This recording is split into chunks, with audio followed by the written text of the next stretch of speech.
అందరికీ నమస్తే అండి. పోలవరం ప్రాజెక్టు 2 సంవత్సరాల్లో పూర్తి చేస్తాము అన్నారు. కాకపోతే ఆ ప్రాజెక్టు పూర్తి చేయడానికి వేల కోట్లు కావాలి. వెలుగొండ ప్రాజెక్టు టనల్స్ నిర్మాణం పూర్తయింది. కానీ ఇంకా కొన్ని పనులు పెండింగ్ ఉన్నాయి. మేబీ ఒక 1 ఇయర్ పట్టవచ్చు నీళ్ళు రావడానికి.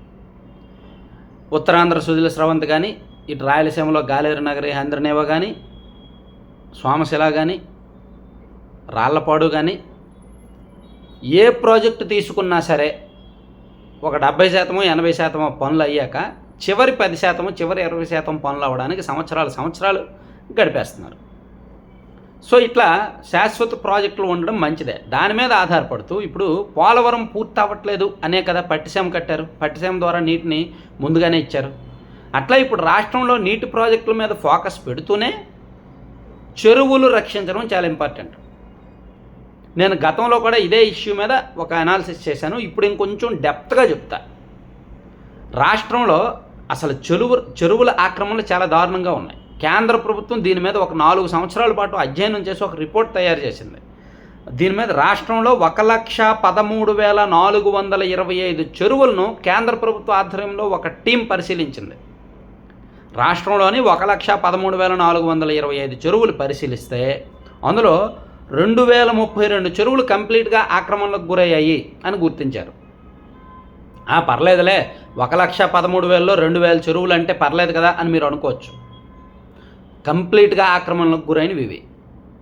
సగానికి సగం ఆక్రమణలకు గురైన చెరువులు ఒక 30,000కు పైగా ఉన్నాయి. 75% ఆక్రమణలకు గురైన చెరువులు కొన్ని ఉన్నాయి.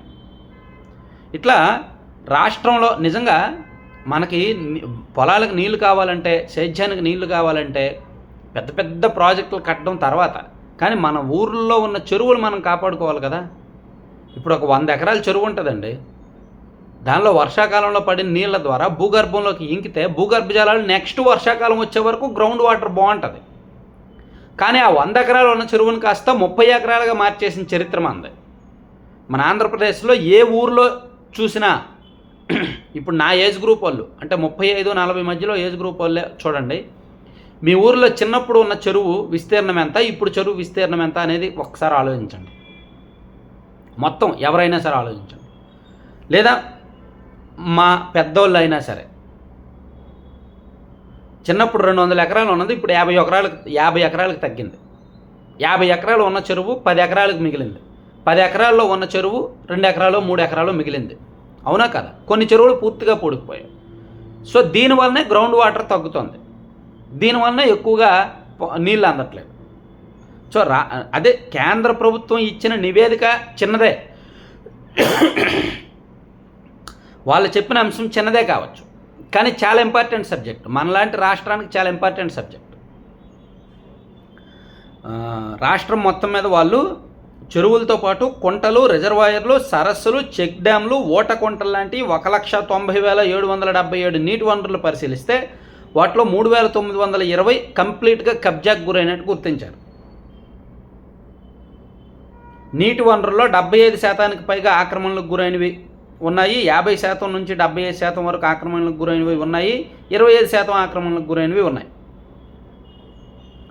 సో ఓవరాల్గా పూర్తిగా ఆక్రమణలకు గురైనవి అయితే ఆంధ్రప్రదేశ్లో 2% సుమారుగా. 50% ఆక్రమణలకు గురైనవి అయితే మాత్రం 25% అట్లా ఉన్నాయి. అంటే సగానికి సగం ఆక్రమణలకు గురైనవి. సో ఇట్లా అంటే వీటిని ఈ మధ్య ప్రభుత్వం ఏదో, నాకు కూటమి ప్రభుత్వం మీద ఒక ఫిర్యాదు ఏంటంటే ఆలోచనలు బాగుంటాయి కానీ ఇంప్లిమెంటేషన్ బాగోదు. గత ప్రభుత్వానికి ఏంటంటే ఆలోచనలే రావు. వైసీపీ ప్రభుత్వం అధికారంలో ఉన్నప్పుడు అసలు వాళ్ళకి ఆలోచనలే రావు. సంస్కరించాలని, బాగు చేయాలని ఆలోచనలే రావు. ఈ ప్రభుత్వం ఏంటంటే చంద్రబాబు గారికి మంచి ఆలోచనలు ఉంటాయి.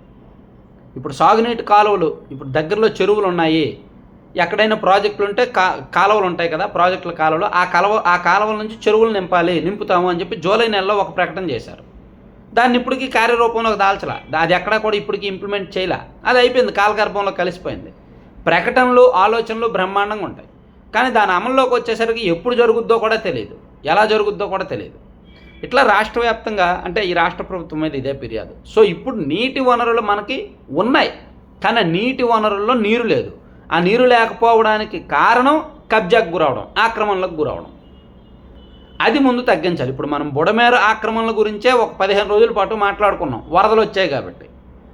సో వరదలు లేకపోతే బుడమేర ఆక్రమణల గురించి కూడా ఎవరు మాట్లాడుకోరు, ఎవరు చెప్పరు.